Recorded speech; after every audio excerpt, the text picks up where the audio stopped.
नमस्कार दोस्तों, मैं आनंद सर एक बार फिर से आपका मैथमेटिका के YouTube चैनल पर स्वागत करता हूं। आज हमारे पास एक बहुत ही प्यारी सी हेडिंग मित्रों, नाभिक की संरचना। ये बड़ा ही छोटा और बड़ा ही दिलचस्प हेडिंग है। आज हम इसकी शुरुआत करेंगे। कुछ मित्रों को शिकायत थोड़ी बहुत हो सकती है कि वीडियोस लेट हो रहे हैं, और कुछ मित्रों को ये हो रहा है कि कुछ जम्बल्ड वेज में आ रहे हैं वीडियो। तो मित्रों, आपकी ही इच्छा पूर्ण करने के लिए हम लोगों ने समय अनुसार अब वीडियो अपलोड करने का प्रयास किया, ताकि आपको रेगुलर वीडियोस मिलती रहें। तो आज हम नाभिक की संरचना शुरू कर रहे हैं, जिसे आज ही शुरू करेंगे और आज की इस पूरे क्लास में इसको समाप्त भी कर ले जाएंगे। नाभिक की संरचना के मामले में बात किया जाए तो सबसे पहले हमने इसके पहले रदरफोर्ड मॉडल, बोर मॉडल वगैरह के बारे में पढ़ा होगा, जिसमें हमें ये पता चल चुका है कि नाभिक एक सूक्ष्म स्थान में रहता है हमारे परमाणु में, और इसके बाहर ऐसे कोष भी बने हुए हैं। इस नाभिक में दो लोग रहते हैं, एक प्रोटॉन और दूसरा न्यूट्रॉन रहता है, और बाहर की तरफ हमारा इलेक्ट्रॉन जो है वो इस नाभिक के चारों तरफ क्या करता है, रिवॉल्व करता रहता है। इसके बारे में आपको अच्छे से जानकारी है, ठीक है। अब मामला ये है कि नाभिक की संरचना नाम की हेडिंग है, तो हमें ये क्लियर करना है कि इस नाभिक में प्रोटॉन और न्यूट्रॉन रहते भी हैं या नहीं, ये खोज का प्रश्न था, ठीक है। और इस नाभिक का घनत्व कितना है, नाभिक का ये रेडियस कितना है, ये सारी बातें हमें जाननी थी, ठीक है। तो आइए हम सीधे सिर्फ इस नाभिक की चर्चा करते हैं और ध्यान देते हैं इस नाभिक के बारे में कि हमें क्या क्या जानकारियां हैं। एक जानकारी हमें रदरफोर्ड ने दे दी है कि इस नाभिक की त्रिज्या जो होती है वो होती है 10 के पावर -15 मीटर, ठीक है। ये हमें अच्छे से मालूम है, ये त्रिज्या इसकी नाभिक की होती है लगभग 10 के पावर -15। मैं कहूँ इक्वल टू तो गड़बड़ होगा, क्योंकि कोई नाभिक बड़े आकार का भी हो सकता है, कोई छोटे आकार का, ये डिपेंड करता है उसके परमाणु भार पर। तो इसकी एग्जैक्ट त्रिज्या निकालने के लिए, हमारे पास एक फॉर्मूला है। वो फॉर्मूला कहता है कि सर यूज करिए R बराबर R0 A 1 के पावर 3। इसमें R0 क्या है, तो जवाब है सर एक R0 मोटा मोटा एक कांस्टेंट है जो हमने पीछे निकाला हुआ है हाइड्रोजन के लिए, आपने पढ़ा होगा। लेकिन यहां पर आपको ये याद करना है, इसका मान होता है 1.2 इंटू 10 के पावर -15 मीटर, और ए हमारा होता है परमाणु क्रमांक। किसी भी पदार्थ के लिए आपको ये निकालना हो तो आप इसका उपयोग कर सकते हैं। जैसे एग्जाम्पल के तौर पर हमने आपसे ये पूछा कि आप ये बताइए कि फ्लोरीन की नाभिक की त्रिज्या क्या होगी, फ्लोरीन के नाभिक की त्रिज्या क्या होगी, नाभिक की त्रिज्या क्या होगी। अगर ये आपसे पूछा जाए कि त्रिज्या क्या होगी, तो बहुत ही आसानी से आप जवाब दे सकते हैं। कहेंगे सर इस फॉर्मूले में हमें क्या करना है, ए का मान रखना है, और फ्लोरीन का परमाणु क्रमांक की बात किया जाए तो कितने के बराबर होता है, ये 9 पर स्थित होता है, ठीक है। अब यहाँ पर मामला ये है कि सर 9 पर ये स्थित है, तो यहाँ उठाकर हम रख भी सकते हैं इसको आराम से। तो आ जाएगा R बराबर R0 A के पावर 1/3, R0 की वैल्यू 1.3 10 के पावर -15, और A की जगह आप क्या रख लेंगे, 3 रख लेंगे, सॉरी 9 रख लेंगे, और इसके पावर में 1/3 लगा देंगे, आगे क्या लिख देंगे, मीटर। तो इस तरीके से आप किसी भी नाभिक की गणना कर सकते हैं, ठीक है। यहाँ पर एक और एग्जांपल ले लें। अगर हम बात कर लें ऑक्सीजन के नाभिक की त्रिज्या, कोई पूछे कि ऑक्सीजन के नाभिक की त्रिज्या सर क्या होगी, तो जवाब बड़ा ही आसान है। इस फॉर्मूले में आप क्या करिए, उठाकर ये सिंपल सा जेड का मान ऑक्सीजन के लिए रख दीजिए। जेड का मान ऑक्सीजन के लिए यानी कि परमाणु क्रमांक ऑक्सीजन का कितना होता है, जवाब है सर 8। तो इस फॉर्मूले से हमें मिल जाएगा R बराबर R0 A के पावर 1/3 में A के जगह R के जगह 1.2 10 के पावर -15, और यहाँ 2 का पावर, सॉरी 8 के पावर 1/3। तो ये 1.2 इंटू 10 के पावर -15, 8 का मतलब हुआ 2 का क्यूब, और आप समझ सकते हैं ये 1/3 3 को काट देगा, तो 12 दूना 24 यानी कि 2.4 इंटू 10 के पावर -15 मीटर। तो इस तरीके से ये सूत्र हमें नाभिक की त्रिज्या निकलवाने में काफी मदद करता है। अब सवाल उठता है कि सर नाभिक का घनत्व कितना है। आइए देखते हैं, त्रिज्या तो कंफर्म हो गई है थोड़ी बहुत, ठीक है। अब हम देखते हैं इसका घनत्व कितना होगा, ये निकाल कर देखते हैं, ठीक है। अब घनत्व के लिए हम अगर घनत्व निकालने चल रहे हैं तो हमें क्या करना पड़ेगा, तो जवाब होगा सर घनत्व के लिए हमें एक फॉर्मूला याद करना पड़ेगा कि द्रव्यमान बराबर, हमने पढ़ा है, आयतन गुणे घनत्व। तो यहाँ पर ध्यान दीजिए, यहाँ द्रव्यमान किसका, तो जवाब होगा सर नाभिक का द्रव्यमान लिया जाएगा, ठीक है। यहाँ पर क्या होगा, नाभिक का द्रव्यमान, ठीक है। और इसके बाद कह रहे हैं सर जी आयतन किसका, तो जवाब होगा सर नाभिक का आयतन, ठीक है, नाभिक का आयतन, ठीक। उसके बाद क्या हो जाएगा हमारा घनत्व, घनत्व के लिए हम रो का साइन यूज करते हैं। अब नाभिक का द्रव्यमान कैसे, तो आपको मालूम है इस नाभिक में क्या रहते हैं, प्रोटॉन प्लस न्यूट्रॉन, और इनकी संयुक्त संख्या को हम लोग किससे दिखाते हैं, ए से, जिसे हम लोग क्या बोलते हैं, परमाणु भार कहते हैं, ठीक है। अब औसतन पी और एन का जो द्रव्यमान होता है वो लगभग सेम सेम। अगर मैं मान लूं इनमें से प्रत्येक का, किसी भी एक का द्रव्यमान पी का या एन का, जो इकलौता अगर मैं लूं कण, उसका द्रव्यमान अगर मैं बोलूं, समझ लूं कि मान लूं कि वो m है, तो अगर किसी नाभिक में a प्रोटॉन और न्यूट्रॉन है, कुल मिलाकर संख्या उनकी, यानी कि उनकी परमाणु भार a है, तो इसका मतलब नाभिक का जो द्रव्यमान है वो कितना हो जाएगा, कहेंगे sir ji m times a हो जाएगा। a कितनी बार मिलेगा हमें, m बार, क्योंकि एक का a, फिर से सुनिएगा, एक का m, और ये m कितनी बार है, मैंने कहा सर जी अगर वो मान लेता हूं प्रोटॉन न्यूट्रॉनों की संख्या 10 है तो m कितनी बार आएगा, 10 बार आएगा। और अगर आपका ये 20 बार है तो m कितनी बार आएगा, आपका 20 बार आएगा, ठीक है। तो m को अगर 20 बार जोड़ते हैं तो 20 m, और 10 बार जोड़ते हैं तो 10 m आ जाएगा। इसी प्रकार चूंकि हमें संख्या नहीं पता, हमने मान लिया कि वो टोटल a है, जैसा कि हम जानते हैं एटॉमिक नंबर a है, तो हमारे पास ये हो जाएगा नाभिक का द्रव्यमान ma। फिर नाभिक का आयतन, क्योंकि नाभिक को हम एक सूक्ष्म गोला मान सकते हैं जिसकी त्रिज्या r होती है, तो हम लिख सकते हैं इसको 4/3 पाई r क्यूब, इंटू क्या लगा सकते हैं मित्रों, रो लगा सकते हैं, ठीक है।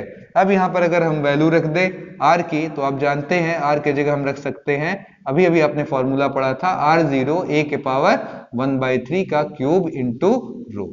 तो आप देख लेंगे अब कितना आएगा, ये 3 ऊपर भेजिए, 3ma, आगे 4 पाई, r0 का हो जाएगा होल क्यूब, ये यहाँ आएगा, 3 को काट देगा, a इंटू क्या हो जाएगा, रो हो जाएगा, ठीक है।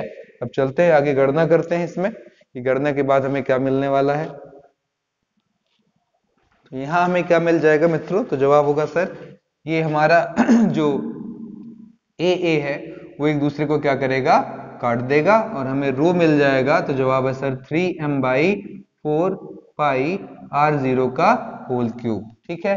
अब m का मतलब यहाँ पर है किसी भी एक नाभिक, किसी भी एक प्रोटॉन या न्यूट्रॉन का भार, जो आप अच्छे से जानते हैं कितना होता है, तो जवाब है सर 1.67 इंटू 10⁻⁻20 किलोग्राम। 4 पाई की वैल्यू 3.14, और r0 का मान आपको अभी अभी बताया गया था कितना है, 1.2 इंटू 10⁻⁻15 का क्यूब। जब हम इसे कैलकुलेट करेंगे मित्रों, तो ये हमें आ जाता है 2.7 इंटू 10⁻17। अब जैसा आप जानते हैं द्रव्यमान के नीचे आयतन लगाएंगे तब घनत्व मिला है, द्रव्यमान का मान किलोग्राम में और आयतन का मान मीटर क्यूब में, तो आंसर हुआ 2.3 इंटू 10⁻17 किलोग्राम पर मीटर क्यूब। तो ये हो गया हमारा हिसाब किताब, ठीक है। यानी कि एक नाभिक का अगर बोले कोई घनत्व कितना होता है, तो आंसर है 2.3 इंटू 10⁻17 किलोग्राम पर मीटर क्यूब, ठीक है। अब चलते हैं ये जानने का प्रयास करते हैं कि नाभिक में कौन लोग रहते हैं और इनकी खोज कैसे हुई। तो आपको याद होगा वो ट्रिक छोटी सी, ईंट पर नाच, जरूर याद होगा, ईंट पर नाच। इसमें आपने पढ़ा होगा कि ई फॉर इलेक्ट्रॉन, ट फॉर थॉमसन, इलेक्ट्रॉन की खोज थॉमसन ने, प से प्रोटॉन और र से रदरफोर्ड, प्रोटॉन की रदरफोर्ड ने, और फिर यहाँ पर न्यूट्रॉन है, न से न्यूट्रॉन और च से चैडविक। तो हमारी कहानी यहाँ पर आने वाली है, यानी कि अब हम चल रहे हैं प्रोटॉन की खोज की तरफ। तो आइए अगली हेडिंग हमारी प्रोटॉन की खोज, ठीक है। प्रोटॉन की खोज कैसे हुई इसे जानने का प्रयास करते हैं, ठीक है। आप लोगों ने रदरफोर्ड का स्कैटरिंग एक्सपेरिमेंट पढ़ा था, जिसमें रदरफोर्ड क्या करते थे, कोई भी एक मेटल ऐसे ले लेते थे, उसकी पतली पन्नी, इसके चारों तरफ वो क्या करते थे, एक पर्दा लगा देते थे, ठीक है। इस पर्दे के बाहर भी एक पर्दा लगा देते थे जो कि जिंक सल्फाइड का होता था, ठीक है, जिंक सल्फाइड का पर्दा वो लगा देते थे। इस तरीके से सारी डिजाइन वो करते थे। और उसके बाद यहाँ पर ये जो आप देख रहे हैं पन्नी, ये चांदी की पन्नी है, ठीक है, चांदी की पन्नी है पतली सी, और इस पर वो क्या करते थे, अल्फा की किरणों को डालते थे और देखते थे कि क्या हो रहा है, ठीक है। तो 1911 में वो अपना मॉडल दे चुके थे, जो हम लोग आगे चलकर अगले वीडियोस में पढ़ेंगे, लेकिन आज की जो हमारी चर्चा है उस पर हम आते हैं। जब उन्होंने अल्फा रेस को यहाँ पर डाला, लेकिन यहाँ पर उन्होंने ना कुछ ऐसा कुछ ना यूज कर यहाँ पर गैस ले लिया था और नाइट्रोजन गैस ले लिया था। कौन सा गैस ले लिया था? Nitrogen gas. ठीक है, अब ये अल्फा किरणें जब इनसे जाकर टकराती हैं तो आपने पीछे पढ़ा हुआ, क्लास 9th में भी ये पढ़ा हुआ कि किरणें कुछ तो सीधे निकलेंगी, कुछ ऐसे मुड़ जाएंगी, कुछ बहुत बुरी तरीके से मुड़ जाएंगी, कुछ जाकर उसी रास्ते से क्या करेंगी? वापस लौट आएंगी। लेकिन एक खास बात, लड़ने के बाद या विक्षेपण होने के बाद ये अल्फा किरणें जाकर चांदी की पन्नी से टकराएंगी और चांदी के पन्नी को पार नहीं कर पाएंगी। ये घटना है 1919 की। इसको पार करना नहीं चाहिए क्योंकि चांदी की जो पन्नी है उसका जो नाभिक है वो कहीं अल्फा से बहुत ज्यादा भारी है, तो उससे लड़ने के बाद ये वापस ही आ जाएगा, मतलब इसके बाहर निकलने वाला नहीं है, मतलब इसकी पहुंच जिंक सल्फाइड तक नहीं है। पर चमत्कार घटित हुआ जब नाइट्रोजन गैस में अल्फा कणों को भेजा गया तो पाया गया कि इस बाहर वाले जो जिंक सल्फाइड का पर्दा है जिसका कलर कैसा है मित्रों? काला है, उस पर हमें कुछ स्पॉट्स मिल रहे हैं, व्हाइट स्पॉट मिल रहे हैं। ये दिमाग घुमा गया रदरफोर्ड का कि भैया ये व्हाइट स्पॉट आए कहां से, क्योंकि अल्फा कण तो पार हो गया नहीं उस पार, तो अल्फा के पार करने की हिम्मत उस पार है नहीं, फिर उस पार पहुंचा कौन? अब उन्होंने यहां पर रिएक्शन देखा कि रिएक्शन क्या है। तो नाइट्रोजन के लिए आप जानते हैं कि नाइट्रोजन का परमाणु क्रमांक 7 और परमाणु भार क्या है? 14। इससे जब हम अल्फा किरणें, जो कि कहीं ना कहीं आप जानते हैं हीलियम ही है, हीलियम से इसका टक्कर करवाते हैं तो क्या बनेगा? रिजल्ट क्या आएगा? जवाब आता है सर यहाँ पर हमें आउटपुट मिलेगा ऑक्सीजन। ऑक्सीजन का परमाणु क्रमांक हमारा 8 और परमाणु भार इधर हो जाता है 17। अब इधर काउंटिंग करिए, 7 और 2 को जोड़ने पर 9, यानी कि नीचे बचा हमारे पास 1, 14 और 4 जोड़ेंगे 18, तो जवाब हुआ सर यहाँ 17 है, एक की कमी है तो एक यहाँ पर हमने लगा दिया, हो गया 18। ठीक है, अब यहाँ अपने बैलेंस के लिए चूंकि यहाँ परमाणु क्रमांक 1 है, यहाँ पर हम H लगा सकते हैं। तो अब अगर ध्यान से आप देखें तो यहाँ पर हम कहेंगे सर जी ये 1 है, और 1 क्या दर्शा रहा है? Z है। ये A है, ये भी क्या दर्शा रहा है सर? परमाणु भार दर्शा रहा है। तो Z का मतलब प्रोटॉनों की संख्या, आप अच्छे से जान रहे हैं। ठीक है, और यहाँ पर A का मतलब होता है प्रोटॉन प्लस न्यूट्रॉन की संख्या। ठीक है, तो अगर यहाँ पर मैं गौर करूं तो यहाँ प्रोटॉन का मान कितना है? 1 है। अगर 1 इधर भेजूंगा तो यह आ जाएगा 0, यानी कि इसमें न्यूट्रॉन की संख्या कितनी हो गई? तो जवाब है 0। ये जो कण निकल रहा है इसमें कोई न्यूट्रॉन नहीं है, सिर्फ एक ही आपके पास क्या है? प्रोटॉन है। इसका मतलब ये है ये कण कैसा है? तो जवाब है सर प्रोटॉन। यानी कि हमारे नाभिक से जो निकल रहा था कण, उसमें इतना दम था कि उसने इस पन्नी को पार करते हुए जिंक सल्फाइड पर जाकर व्हाइट स्पॉट बना लिया। यही निकल कर गया होगा। और ये है क्या? तो जवाब है सर शुद्ध प्रोटॉन है, क्योंकि इसमें कहीं भी न्यूट्रॉन की कोई गुंजाइश या किसी अन्य कण की कोई गुंजाइश नहीं है। इस तरीके से हमें प्रोटॉन की प्राप्ति हुई। ठीक है, चलते हैं न्यूट्रॉन की तरफ। आगे प्रोटॉन की खोज हो चुकी है, अब बारी न्यूट्रॉन की है। देखते हैं न्यूट्रॉन कैसे खोजा गया। न्यूट्रॉन में भी कहानी कुछ ऐसी है। न्यूट्रॉन की खोज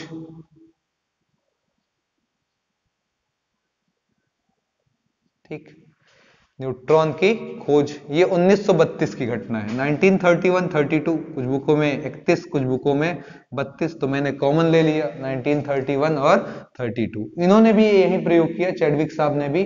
फर्क ये था, इन्होंने बेरिलियम लिया। बेरिलियम का आप जानते हैं परमाणु क्रमांक 4 और परमाणु भार 9। इस पर उन्होंने अल्फा किरणों की बम्बारमेंट की, यानी कि 2He4 यहां लगाया। तो ऑब्वियस था यहाँ क्या मिल रहा? तो जवाब है सर 4 और 2 मिलकर 6, यानी कि यहाँ कार्बन तैयार हो गया। ऊपर कितना आ रहा है? 9, 4, 13, लेकिन कार्बन का परमाणु भार 12। तो अब आगे बचता सर क्या बचा? हम कहे 4, 2, 6, 6 पूरा हो गया, मतलब नीचे 0, 9, 4, 13, 12 हो गया, ऊपर क्या बचा? 1, यानी कि ऊपर सिर्फ 1 हमारे पास आ रहा है। क्लियर हो गया? तो अब सवाल ये है कि सर इस सवाल में जो आउटपुट निकल रहा है, लास्ट में जो कण निकल रहा है, उस पर जरा गौर करिए। ये 0 होने का मतलब A0, यानी कि कोई प्रोटॉन नहीं, प्रोटॉन नहीं। और Z ये दर्शा रहा है, Z का मतलब होता है आपका A प्लस, यानी कि प्रोटॉन की संख्या प्लस न्यूट्रॉनों की संख्या। पर दिक्कत ये है सर कि यहाँ A की वैल्यू कितनी है? 0, इसलिए पूरा का पूरा कितना आंसर आ रहा है हमारा? न्यूट्रॉन आ रहा है। यानी कि यहाँ पर सिर्फ एक न्यूट्रॉन है, कोई प्रोटॉन नहीं है।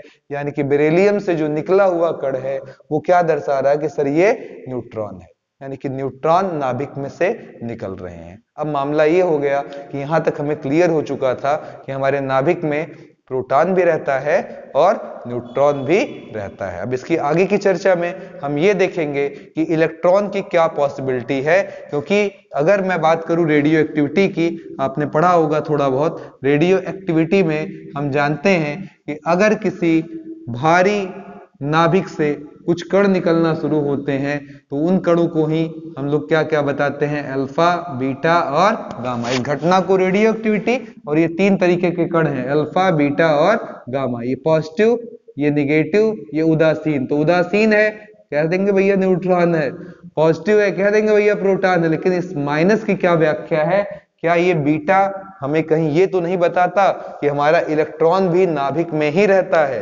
इस बात की पुष्टि के लिए आगे कुछ परिचर्चा हम लोग करने जा रहे हैं, ठीक है।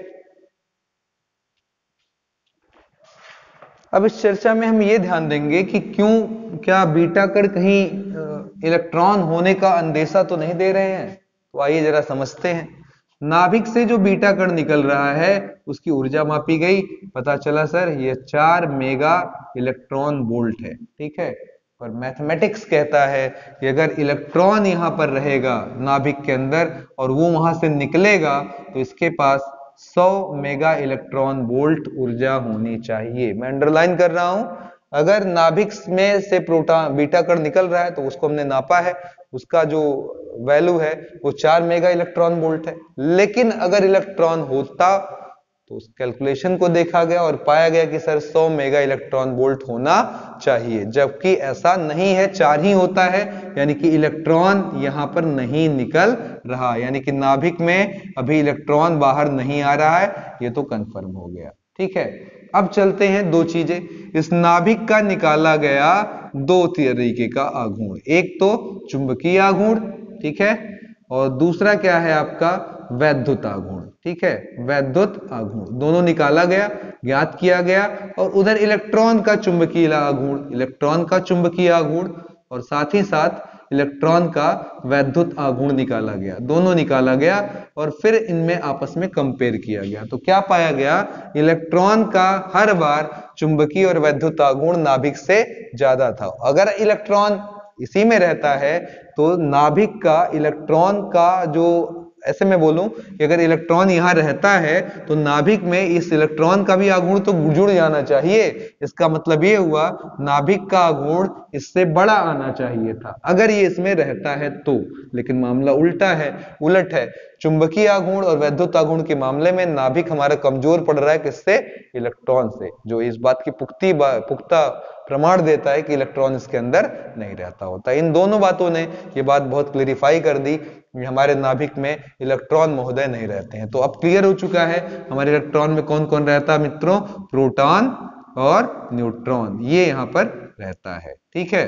अब इसमें भी एक खासियत है कि जिसके बारे में आगे चलकर चर्चा करेंगे कि हमने देखा है कि प्रोटॉन और न्यूट्रॉन प्रारंभ में इनकी संख्या समान होती है। अगर आप ध्यान देंगे तो प्रोटॉन, जैसे मैंने कार्बन की बात किया 612, तो यहाँ पर आप जानते हैं इसे हम A से दिखाते हैं, इसे Z से। अब अगर मैं पूछूं यहाँ प्रोटॉन की संख्या तो 6 हो गई, और न्यूट्रॉन की संख्या पूछूं तो न्यूट्रॉन की संख्या कैसे मिल जाती है मित्रों, इस पूरे 12 में से 6 घटा दीजिए, 6 आ जाएगा, ठीक है। ये न्यूट्रॉन की संख्या। तो शुरुआत में इनकी संख्या क्या है, बराबर। ऐसे ऑक्सीजन भी ले सकते हैं, वो और 8 और 16 वाला आइसोटोप, वहां भी क्या होता, 8 होता, 8 प्रोटॉन और 16 में से 8 निकाल दिए तो 8 न्यूट्रॉन। लेकिन ये सिलसिला 83 तक तो अच्छा लगता है, वहां भी कुछ कम बेसी होता रहता है, बल्कि 83 तक तो ठीक है, वहां तक चलता रहता है। लेकिन आगे चूंकि प्रोटॉन एक धनायन है, पॉजिटिव आयन है, न्यूट्रॉन चार्ज विहीन है, तो पॉजिटिव के बढ़ने से इनके बीच में प्रतिकर्षण बल बढ़ने लगता है, जिसके नाते हमारा परमाणु अस्थाई की तरफ अग्रसित होने लगता है। इस समस्या का निदान नाभिक क्या करता है कि जब परमाणु क्रमांक आपका 83 परमाणु भार आपका 83 को पार करता है तो अब कहानी उलट जाती है, यानी कि प्रोटॉन की संख्या तेजी से बढ़ेगी और इसकी संख्या धीरे धीरे बढ़ेगी। ध्यान दीजिएगा, प्रोटॉन जो बढ़ेंगे वो धीरे धीरे बढ़ेंगे और जो न्यूट्रॉन होंगे वो तेजी के साथ हमारे बढ़ेंगे। इससे क्या होगा कि प्रोटॉन की संख्या अगर कम होगी तो उनके बीच का प्रतिकर्षण कम होगा और न्यूट्रॉन से हमें कोई लफड़ा नहीं है क्योंकि वो उदासीन कण है, वो यहाँ पर कोई लफड़ा करने वाला नहीं, उनके बीच में कोई प्रतिकर्षण नहीं लगना। प्रतिकर्षण किनके बीच में लगना है? प्रोटॉन, क्योंकि उनका आवेश कैसा है? पॉजिटिव। वो हमारे नाभिक को क्या करेंगे? अस्थायी। तो नाभिक ने इसका जुगाड़ खोज लिया कि भैया आज के बाद मैं ऐसे बैलेंस बना लूंगा। ठीक है, अब इन्हीं प्रोटॉनों और न्यूट्रॉनों पर मैं एक बार फिर से अंडरलाइन कर दूं अगर आप नहीं जानते हैं या भूल गए हो। एक्स से हम तत्व को दर्शाते हैं, नीचे हम लिखते हैं ए जो कि हमारा बताता है परमाणु संख्या। ठीक है, जिसे हम ये भी कह सकते हैं क्या बताता है? प्रोटॉन की संख्या। आगे हम चलते हैं ऊपर की तरफ, यहाँ जेड लिखते हैं जो होता है परमाणु भार और ये हमें बताता है दोनों की संख्या यानी कि प्रोटॉन प्लस न्यूट्रॉन की संयुक्त संख्या हमें बताता है मित्रों। ठीक है, तो अब यहां से अगर मैं ये भी पूछना चाहूं इसका मतलब न्यूट्रॉन कितने होते होंगे, तो न्यूट्रॉन की संख्या के लिए हमारे पास जवाब है कि सर जेड में से ए निकाल दीजिएगा। ठीक है, अब इसी आधार पर हम नाभिकों को 3 कैटेगरी में बांट सकते हैं। पहला हमारा हो जाएगा समस्थानिक। पहला क्या हो जाएगा हमारा? समस्थानिक, या इसी को हम लोग बोलते हैं आइसोटोप। ठीक है, या इसी को एक और नाम हम लोग दे सकते हैं समप्रोटॉनिक। ठीक है, आपको पता है कि हमारी आवर्त सारणी परमाणु संख्या के आधार पर, नई वाली जो है मॉडर्न पीरियोडिक टेबल परमाणु संख्या के आधार पर बनाई गई है। तो समस्थानिक का मतलब ऐसे तत्व जिन्हें एक ही स्थान प्राप्त है आवर्त सारणी में। ये कैसे हो सकता है? जब आपकी परमाणु संख्या क्या हो? समान हो। जैसे ये देखिए जरा 1H1 1H2 1H3, अगर इस एग्जांपल में आप देखें तो इन तीनों की परमाणु संख्या क्या है? सेम है। इन सभी को अगर मैं बात करूं आवर्त सारणी में कौन सा स्थान प्राप्त है, तो जवाब है सर पहला स्थान प्राप्त है। ऐसे ही कार्बन का देखिए 6 12 और 6 और 14, तो यहां देखिए दोनों का परमाणु संख्या 6 है, इन्हें आपके आवर्त सारणी में 6वां स्थान प्राप्त है। तो ऐसे नाभिक जिनमें प्रोटॉनों की संख्या सेम हो वो समप्रोटॉनिक, प्रोटॉन की संख्या सम होने के नाते, चूंकि प्रोटॉन सेम है तो परमाणु संख्या समान हुई इसलिए उनको समान स्थान प्राप्त था आवर्त सारणी में, इसलिए समस्थानिक। ठीक है, अब इसके अलावा की बात ये हुई कि इसे अंग्रेजी में क्या बोलते हैं? आइसोटोप भी बोलते हैं। आगे की कहानी में ये रहा कि परमाणु संख्या अगर सेम है भैया तो इनमें कौन सा गुण सेम होगा? जवाब है सर ये जो परमाणु संख्या है वो रासायनिक गुण के लिए जिम्मेदार है, यानी कि इन तीनों का रासायनिक गुण क्या होगा? सेम। बाकी भौतिक गुण की बात करें तो इनका देखिए अंक ऊपर का अलग है। ये जो ऊपर का यानी कि हम कह सकते हैं परमाणु भार है वो भौतिक गुण के लिए जिम्मेदार है। तो ऐसे पदार्थों में भौतिक गुण अलग और रासायनिक गुण क्या होते हैं? समान होते हैं। क्लियर हो गया? आगे चलते हैं, दूसरा एग्जाम्पल लेते हैं, संभारित।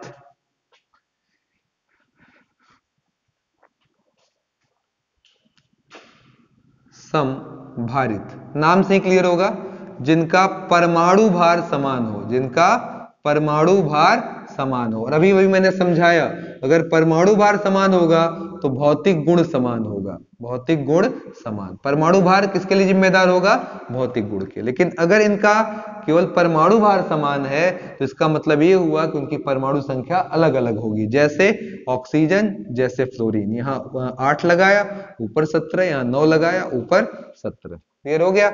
अब अगर मैं बात करूं इन दोनों में क्या खासियत है, कहेंगे सर ऊपर का अंक जो है वो समान है। ऊपर का अंक अगर समान है तो ये ऑब्वियस हमको बताता है कि सर इनका परमाणु भार इक्वल है, इसीलिए इनके भौतिक गुण सेम होंगे। लेकिन रासायनिक गुण बिल्कुल अलग, क्योंकि ये 8 है ये 9 है, तो आप समझ रहे हैं रासायनिक गुण बिल्कुल अलग होगा। तीसरा हमारा आता है इसी तरीके से सम न्यूट्रॉनिक, जैसे समभारित, सम प्रोटॉनिक, वैसे सम न्यूट्रॉनिक। ठीक है, इनमें न्यूट्रॉनों की संख्या नाम से देखिएगा, सम माने समान और न्यूट्रॉन माने न्यूट्रॉनिक, यानी कि जिनमें न्यूट्रॉनों की संख्या क्या होती है?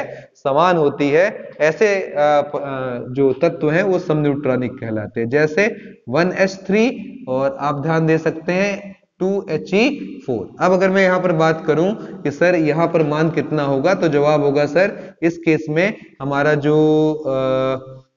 न्यूट्रॉन की संख्या आएगी वो हो जाएगा 3 - 1। यहां पर न्यूट्रॉन की संख्या अगर मैं पूछूंगा तो हो जाएगा 4 - 2, यानी कि यहां भी 2 आएगा, यहां भी 2। तो इन दोनों में न्यूट्रॉनों की संख्या समान है, इसलिए हम इन्हें क्या कहते हैं, सम न्यूट्रॉनिक कहते हैं मित्रों। तो उम्मीद करता हूं ये वीडियो आपको बहुत अच्छी लगे और बहुत ही अच्छे से आपको नाभिक की संरचना थोड़े ही पलों में समझ में आ गई होगी। आपके लाइक्स, कमेंट्स और प्यार का हमें बेसब्री से इंतजार है, देते रहिए ताकि हौसला बढ़ते रहे और हम रेगुलर वीडियोस आपको पूरा प्रयास करें कि लगभग एक हफ्ते में 4 से 5 वीडियो प्रोवाइड करने की पूरी कोशिश कर सकें। इसी के साथ मैं आनंद सर आपसे लेता हूं इजाजत। जय हिंद, जय भारत।